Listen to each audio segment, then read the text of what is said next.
Ya Ahobu, Shalom saudara-saudari yang terkasih di dalam nama Tuhan Yesus Kristus. Perkenalkan, nama saya Merida Gia, Prodi Teologi semester 6 IAKN Tarutung. Kali ini saya akan membuat video dengan materi COVID-19 atau Corona. Dalam hal ini, saya membuat video ini untuk memenuhi persyaratan dalam tugas saya mini project dari dosen pengampu Ibu Tiffany Tamba, MSI, Teol. Mari kita saksikan secara bersama-sama.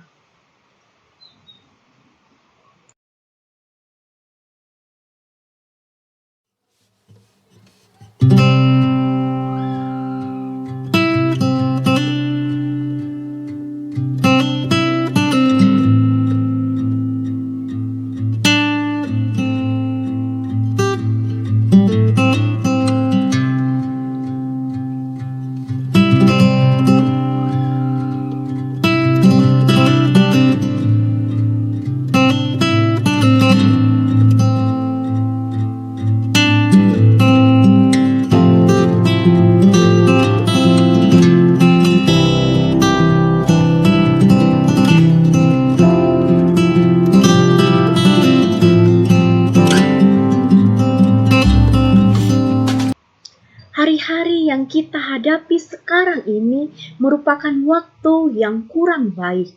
Waktu yang penuh ketakutan, waktu yang penuh penderitaan, dan waktu yang tidak diinginkan oleh hati kita secara manusia duniawi. Apalagi kalau kita ingat banyak kabar informasi di berbagai media yang mengabarkan di berbagai belahan dunia atau negara yang terkena virus corona. Terkadang terlintas dalam benak kita, dari manakah awalnya virus corona ini? Bagaimana kalau ada orang yang terkena di sekitar kita? Bagaimana kalau kita terkena virus corona? Bagaimana kalau kita mengalami kemiskinan akibat dari virus corona ini? Bagaimana kalau iman kita akan terguncang atau goyah akibat dari virus corona ini? Dan kapankah akan berakhir virus corona ini? Dalam benak kita hanyalah terlintas pertanyaan bagaimana, dan kapan. Jikalau kita lihat dari makhluk ini, sebenarnya tidak dapat dideteksi oleh dengan mata telanjang manusia. Namun ia bisa mengancam nyawa hidup manusia. Ini merupakan tanda atau bukti bahwa kita sebagai manusia sangatlah lemah dan tidak ada apa-apanya. Banyak yang telah kita dengar melalui berbagai media informasi bahwa banyak sekali yang telah meninggal akibat hebatnya virus corona ini, dan juga kita mendapat kabar sukacita ada juga saudara-saudari kita yang telah sembuh dari virus corona atas seizin Tuhan.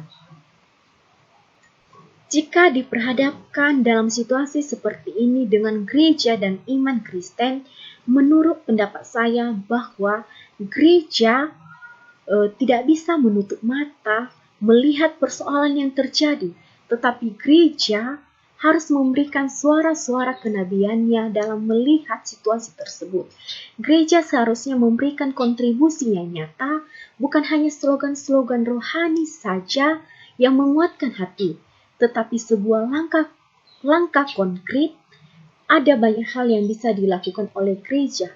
Salah satunya yaitu mengkaji ulang pengadaan ibadah konvensional.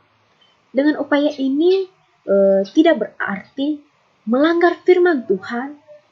Jika kita pandang dalam situasi yang terjadi pada saat ini, iman dan hikmat harus sejalan. Kita tidak bisa hanya beriman saja, namun tidak berhikmat. Dan itu hanya akan mendatangkan malapetaka. Seperti dalam Amsal pasal 22 ayat 3, kalau orang bijak melihat malapetaka, bersembunyilah ia. Tetapi orang yang tak berpengalaman berjalan terus, lalu kena celaka. Martin Luther juga menjelaskan dengan teori dua kerajaan, bahwa gereja menjadi tangan kanan dan gereja juga merupakan tangan kiri yang ada di dalam negara, dalam arti bahwa gereja dan negara dipakai Tuhan sebagai alatnya. Dan dalam hal ini pemerintah memberikan anjuran kepada seluruh masyarakat untuk membatasi pertemuan seperti di gereja dan perkumpulan lainnya. Kita sebagai warga negara yang baik, kita tidak memiliki alasan untuk tidak menaati himbauan pemerintah atau proaktif terhadap protokol pemerintah. Selagi hal itu positif, ya kita harus dukung. Seperti contohnya kita pemisahan sosial atau menjaga jarak merupakan himbauan pemerintah yang sangat baik untuk situasi saat ini. Sebagai warga negara yang baik, kita tidak memiliki alasan untuk tidak menaati himbauan seperti yang diajak oleh pemerintah. Seperti yang kita tahu dalam Roma pasal 13 ayat 1 sampai 7 bahwa kita harus patuh kepada pemerintah, bahwa pemerintah itu merupakan utusan atau pilihan dari Tuhan. Dan juga Tuhan juga memerintah umat Allah untuk mengusahakan kesejahteraan kota di mana Tuhan membuang mereka dalam Yeremia pasal 29 ayat 7. Dengan mengurangi pertemuan atau mengurangi jumlah pertemuan dan jemaat yang hadir dalam ibadah-ibadah konvensional merupakan tanggung jawab sosial bagi semua masyarakat, termasuk orang-orang Kristen. Tidak menghiraukan himbauan ini merupakan pesan negatif kepada dunia bahwa orang-orang Kristen tidak memiliki kepekaan. Nah, oleh karena itu kita sebagai umat Kristiani, marilah kita taati himbauan dari pemerintah. Sekali lagi, ini bukan tentang ketakutan atau kelemahan iman kita. Sama sekali tidak. Ini merupakan tanda atau kepedulian kita dan kontribusi kita bagi masyarakat. Saat ini pandemi COVID-19 telah menjadi fakta global yang memeriahkan atau mengguncang kesadaran teologis banyak orang. Semua orang, termasuk orang-orang Kristen, berusaha untuk menyikapi situasi yang terjadi saat ini sesuai dengan keyakinannya masing-masing.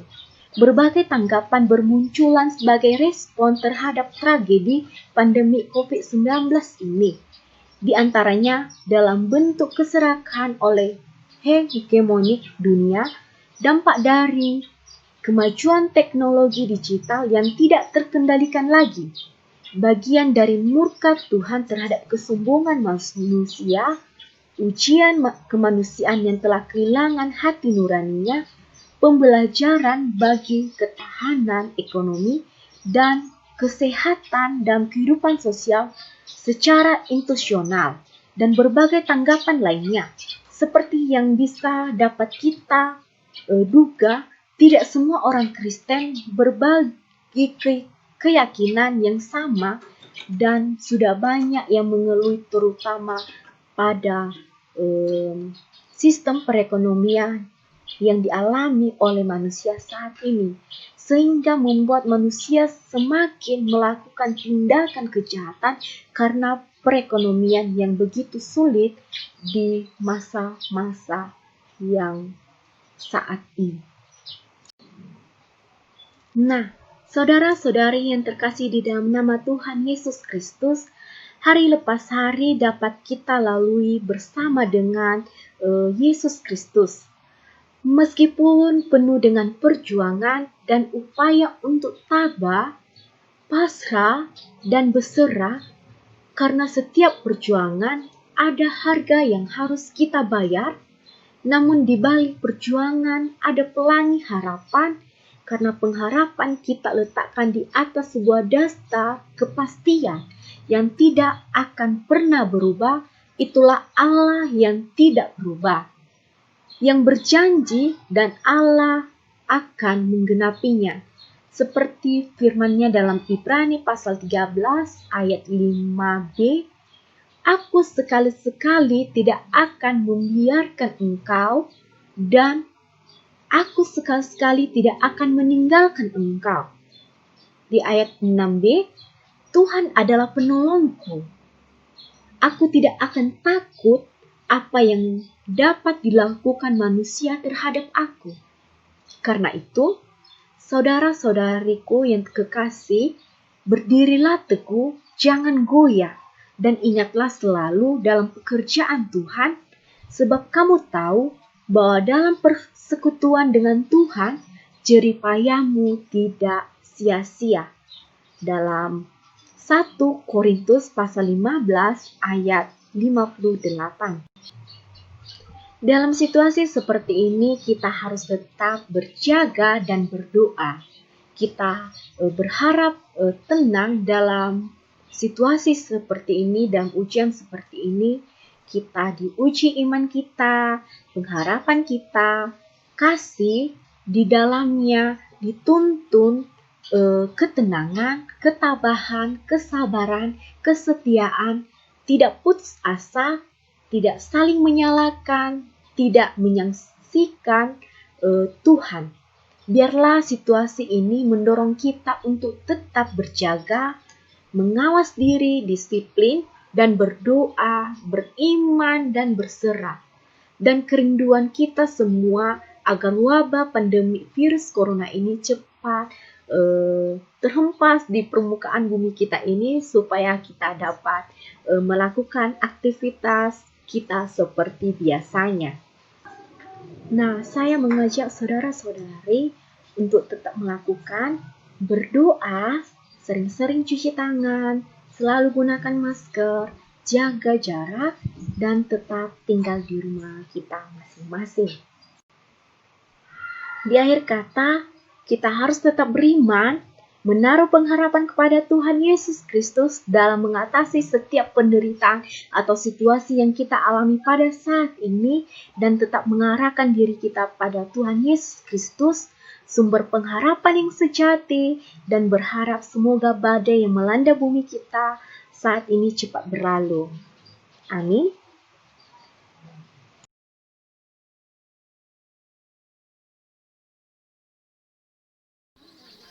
Kegiatan kami setiap harinya di asrama selama di karantina di sini, kami melakukan yaitu berjemur selama 15 menit setiap harinya di asrama yang akan teruntung. Kita akan melihat beberapa teman-teman yang berjemur atau mahasiswa.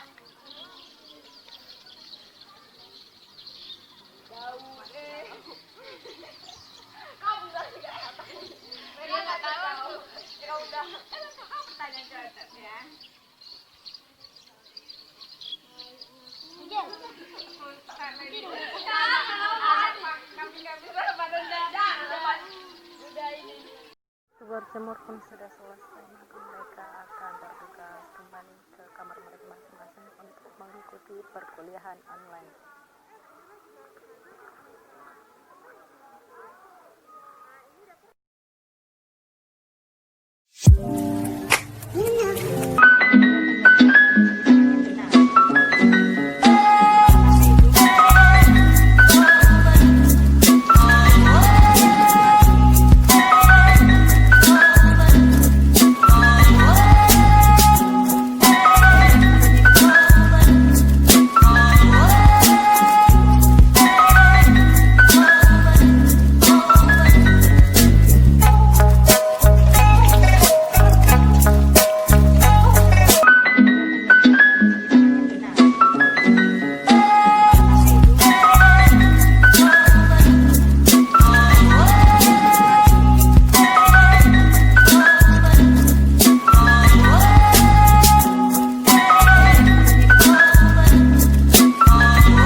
Demikianlah pembuatan video yang telah saya buat.